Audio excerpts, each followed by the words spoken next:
দেখছেন দিনের প্রধান খবরের পর্যালোচনা নিয়ে আমাদের আয়োজন বাংলাদেশ এখন। আপনাদের সঙ্গে আছি আমি সুলতানা রহমান। আর আমাদের সঙ্গে কথা বলতে স্টুডিওতে আছেন দেশ টিভির প্রধান বার্তা সম্পাদক জাহিদুল আহসান পিন্টু এবং bdnews24.com এর সিনিয়র সম্পাদক আমানুল্লাহ কবির। আপনাদের দুজনকে স্বাগত জানাচ্ছি। শুরুতেই দেখে নিচ্ছি আজকে যে খবরগুলো শিরোনাম হয়েছে এবং সারাদিন আলোচনায় ছিল, সেই খবরগুলো আগে একটু দেখে আসতে চাই।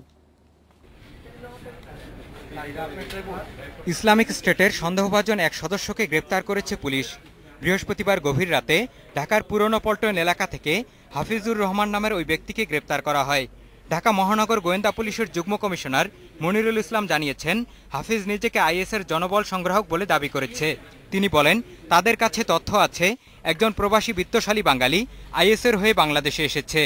সে দাবি করেছে যে সে আইএসকে এখানে সংগঠিত করে জেহাদি সংগ্রহ করছে এবং তহবিল বিভিন্ন প্রবাসীর মাধ্যমে বা এই আদর্শে, তাদের আদর্শে এই জঙ্গিবাদে যারা বিশ্বাস তাদের থেকে তহবিল কালেক্ট করে এই রকম বিষয়গুলো সে দাবি করে। রাজধানীর কেরানীগঞ্জে একই পরিবারের 4 জন হত্যার ঘটনার কারণ লুট করা টাকার ভাগবাটোয়ারা। মূল পরিকল্পনাকারী সুমন ও জনি সহ 7 জনকে গ্রেপ্তারের পর জিজ্ঞাসাবাদে এ তথ্য পেয়েছে পুলিশ। পুলিশ জানায়, গ্রেপ্তারকৃতরা ঘটনার দিন সাজুর স্ত্রীকে ফোন করে সাজুর অবস্থান নিশ্চিত হয়। পরে তারা বাসায় গিয়ে প্রথমে সাজুকে এবং পরে বাকিদেরকে হত্যা করে।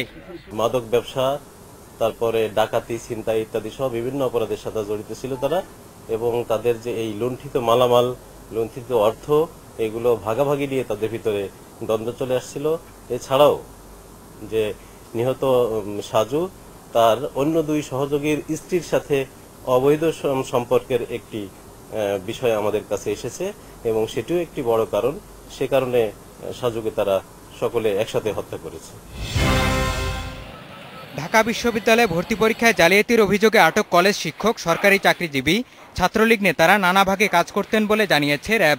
একটি পক্ষের দায়িত্ব প্রশ্ন সংগ্রহ, অন্যরা সঠিক উত্তর যাচাই করে নানা প্রযুক্তি ব্যবহার করে পরীক্ষার্থীদের কাছে তা সরবরাহ করত।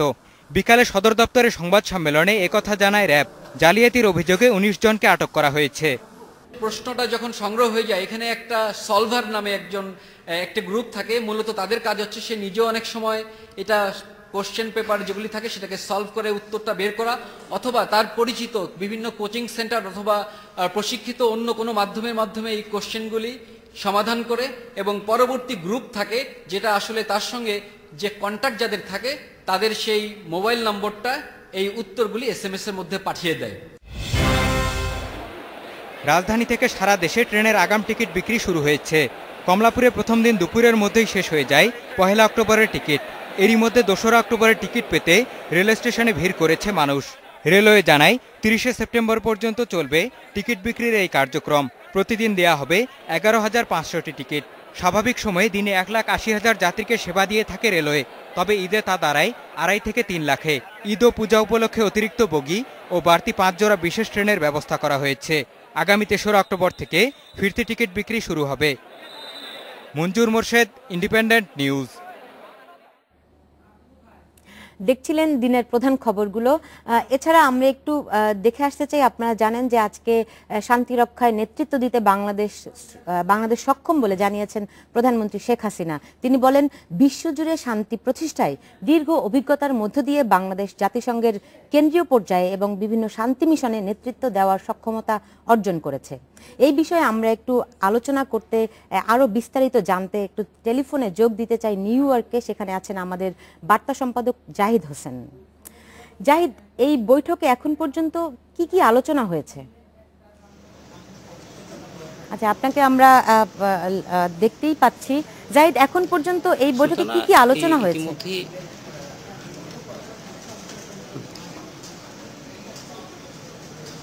সুলতানা, এই বৈঠকে আলোচনার মূল বিষয় হচ্ছে যে জাতিসংঘের শান্তি রক্ষা কার্যক্রমকে সামনে কিভাবে এগিয়ে নেওয়া যায় এবং বিভিন্ন যে সহযোগী রাষ্ট্রগুলো আছে, জাতিসংঘের সদস্য দেশ আছে, তারা এই কার্যক্রমে কিভাবে অংশগ্রহণ করতে পারে। ধরেন ইউরোপিয়ান যে দেশগুলো আছে তারা বলেছে যে তাদের পক্ষে হয়তো খুব বেশি সংখ্যক সৈন্য পাঠানো অনেক ক্ষেত্রেই সম্ভব হবে না, কিন্তু এটি শান্তিরক্ষী কার্যক্রমে কিন্তু সৈন্যর পাশাপাশি লজিস্টিক সাপোর্টের প্রয়োজন হয়। সেই লজিস্টিক সাপোর্টগুলি তারা অনেক বেশি জোর দিয়েছেন। অন্যদিকে বাংলাদেশের মতো বেশ কিছু দেশ আছে, বাংলাদেশ তার অবস্থান পুনর্ব্যক্ত করেছেন যে যে কোনো সময় পৃথিবীর যে কোনো প্রান্তে শান্তি রক্ষার জন্য যদি বাংলাদেশের অংশগ্রহণের প্রয়োজন হয়, যে কোনো সময়ই আসলে বাংলাদেশ জাতিসংঘের আহ্বানে সাড়া দিতে প্রস্তুত আছে। এবং একই সঙ্গে আজকের আলোচনায় যেটি বিশেষভাবে গুরুত্বপূর্ণ, এবং সেই আলোচনাটি একরকম আমাদের প্রধানমন্ত্রী শেখ হাসিনাই উত্থাপন করেছেন এবং পরবর্তীতে নেদারল্যান্ডস, ফিনল্যান্ড সহ বেশ কিছু দেশ এই ব্যাপারে তাদের সমর্থনের কথা জানিয়েছেন, সেটি হচ্ছে যে জাতিসংঘ শান্তিরক্ষী কার্যক্রমে আরও বেশি নারীদের অংশগ্রহণ বাড়ানো, নারীদেরকে এই কার্যক্রমে বেশি বেশি করে পাঠানোর ব্যাপারে প্রধানমন্ত্রী যে আহ্বান জানিয়েছেন সেটি বিশ্ব নেতৃবৃন্দ একমত হয়েছেন এবং এই ব্যাপারে ভবিষ্যতে কার্যক্রম নেওয়ার আহ্বান জানানো হয়েছে। আরও একটি বিষয় যেটি আজকে খুব জোর দেওয়া হয়েছে সেটা হচ্ছে যে জাতিসংঘের যারা শান্তি মিশনে কাজ করছেন তাদের প্রশিক্ষণের বিষয়টি। এই প্রশিক্ষণের ব্যাপারে একটা স্থায়ী ব্যবস্থা গড়ে তোলা যায় কিনা, এবং প্রত্যেকটা দেশই তাদের মতো করে প্রশিক্ষণের ব্যবস্থা করছেন, জাতিসংঘ প্রশিক্ষণের ব্যবস্থা করছে। তবে এই প্রশিক্ষণটি সমন্বিতভাবে এমনভাবে করা যেন জাতিসংঘে যারা কাজ করছেন তাদের প্রত্যেকের মানবিক বোধ, মানবিক বিবেচনা এই জিনিসগুলি একই রকম থাকে এবং প্রত্যেকে একইভাবে তাদের কার্যক্রম সম্পাদন করতে পারে। সুলতান। জাহিদ, আপনাকে অনেক ধন্যবাদ। জি, শুনছিলেন যে আজকে আসলে খুবই গুরুত্বপূর্ণ একটি বৈঠক ছিল শান্তিরক্ষা মিশন, জাতিসংঘের যে শান্তিরক্ষা ইউনিটটি আছে সেখানে বৈঠক ছিল এবং সেখানে প্রধানমন্ত্রী এই বিষয়গুলি উত্থাপন করেছেন। বাংলাদেশের তো একটা বিশাল ভূমিকা আছে এই শান্তিরক্ষা মিশনে। এখন এই বৈঠকের মধ্য দিয়ে বাংলাদেশের সামনে কি আরো নতুন কোনো সম্ভাবনা আসলে দেখতে পাচ্ছেন? এই যে শান্তিরক্ষা মিশন, এই কথাটাই তো আমার কাছে একটু অন্যরকম মনে হয়। এই কারণে বাংলাদেশে মানে যতটুকু অ্যাসাইনমেন্ট দেওয়া যায় ততটুকুই করতে পারে এবং সবখানে করতে পারে না। সারা বিশ্বে যে অশান্তির সৃষ্টি হয়েছে, এই অশান্তি দূর করার ক্ষমতা তো বাংলাদেশের মতো একটা ছোট্ট দেশের নেই। সেটা মানে যেটা হচ্ছে সেটা হচ্ছে যে এই মানে কিছু দেশ যেখানে মানে বিশেষ করে সিভিল রায়ট বা এই ধরনের আইন শৃঙ্খলার অবনতি ঘটেছে, এই সমস্ত জায়গায় বাংলাদেশ সেখানে মানে পিস মিশনে কাজ করতে পারে। কিন্তু যেখানে শান্তি দরকার সেখানে তো বাংলাদেশের কোনো ভূমিকা রাখার সুযোগ নেই, তাই না? এইটা হচ্ছে মিশনের যেই পরিকল্পনা, যেই পদ্ধতিতে তারা আসলে শান্তিরক্ষা বাহিনীকে ডিপ্লয় করে, সেই পদ্ধতিতেই তো আসলে না, এখানে ওই কবিরের সঙ্গে আমি অ্যাড করি, শান্তি রক্ষার জন্য যে এই বাহিনীগুলো যাচ্ছে ঠিক আক্ষরিক করতেই বলা যাবে না। সেখানে অশান্তি ছিল, অশান্তি দূর হওয়ার পরে সেখানে ডেভেলপমেন্টের জন্য, রোডঘাট ঠিক করার জন্য এবং মানে এক ধরনের স্টেবিলিটি নিয়ে আসার জন্য। স্টেবিলিটি আপনি বিশ্বের কোথায় এই শান্তি রক্ষা বাহিনী স্টেবিলিটি নিয়ে আসছে? আর এখন যে পরিস্থিতি, বিভিন্ন দেশে যে অশান্তি আরো তো বেড়ে যাচ্ছে বিভিন্ন জায়গায়, এখন কিন্তু খুব চ্যালেঞ্জের মুখে পড়ছে শান্তি রক্ষা বাহিনীরা। এই শান্তি রক্ষা বাহিনী যে আক্ষরিক করতে যে শান্তি ফিরিয়ে আনছে তা না। আমি যেটা দেখি বিভিন্ন দেশে এই শান্তি রক্ষা বাহিনী মোতায়েন হচ্ছে আসলে অশান্তি দূর হওয়ার পরে এরপরে যে ডেভেলপমেন্ট ওয়ার্কগুলো সেইগুলো করে দেওয়ার জন্য এই শান্তি রক্ষা বাহিনী আসলে কাজ করছে। আসলে এখন সারা পৃথিবীতে খুব আলোচনা হচ্ছে আইএস, ইসলামিক স্টেট যেই অ্যাক্টিভিটিগুলি চালাচ্ছে সেই বিষয়টা নিয়ে। আমি যদি দেখি আজকে যে খবরের কাগজগুলি আমরা পেয়েছি, এরই মধ্যে হাতে এসেছে, সেগুলি একটু দুই একটি আপনাকে পড়ে শোনাতে চাই। আইএস ঝড়ে বাংলাদেশি জঙ্গিরা, আইএস রিক্রুটার হেল্ড রিমান্ডেড, ইন্ডিপেন্ডেন্ট এটি নিউজ করেছে। আপনি সবগুলো কাগজেই কিন্তু দেখবেন যে এই খবরটি আজকে মানে শিরোনাম হয়েছে, এবং আমরা যে খবরগুলি সারাদিন শুক্রবারের যে খবরগুলি আপনারা দেখছিলেন সেখানেও কিন্তু এই বিষয়টি প্রাধান্য পেয়েছে।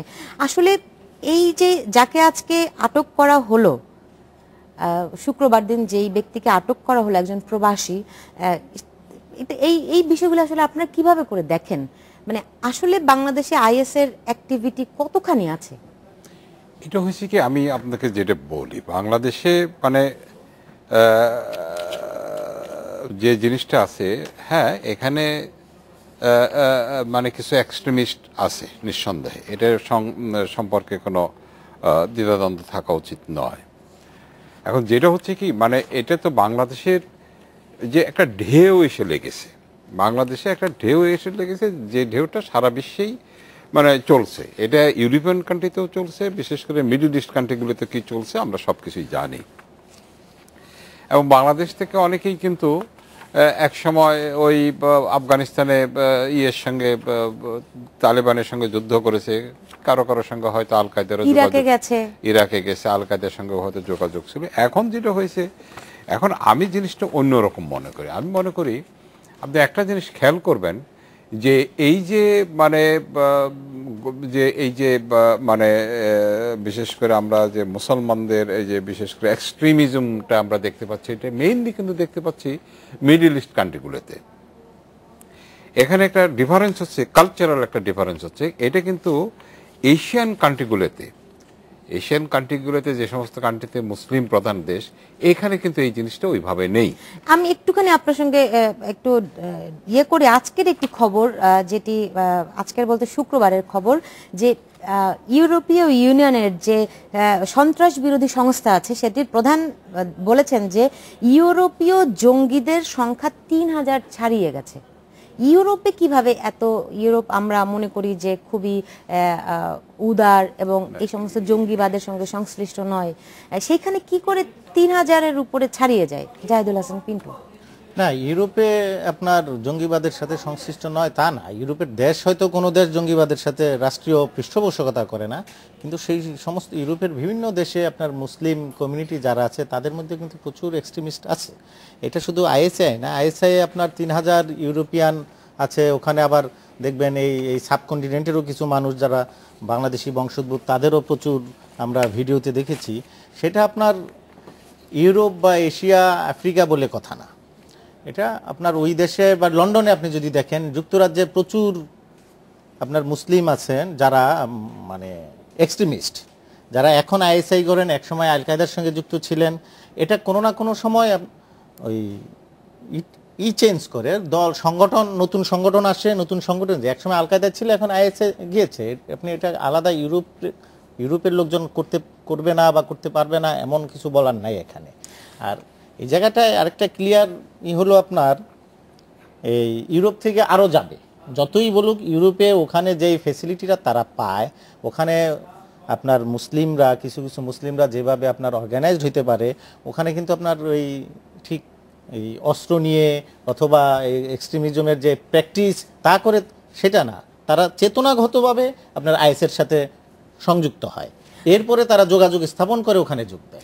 এই ব্যাপারটা আমি শুক্রবার যেই ব্যক্তিটি আইএস সন্দেহে আটক হয়েছে, পুলিশের ধারণা সে যুক্তরাজ্য প্রবাসী এক লোক বাংলাদেশে এসেছিল, সেই লোকই কিনা তারা এটি আসলে নিশ্চিত নয়, কিন্তু তার খতিয়ে দেখছে। এখানে আমি একটা জিনিস, কতগুলো জিনিস বলতে চাই। জাহিদ সাহেব বলছেন, আমি বলতে চাই, একটা হচ্ছে কি এই যে ইউরোপিয়ান কান্ট্রিগুলোতে এত লোক যাচ্ছে, ইউরোপিয়ান কান্ট্রি থেকে ৩,০০০ লোক আপনার ইসলামিক স্টেট জঙ্গিদের সঙ্গে জয়েন করেছে।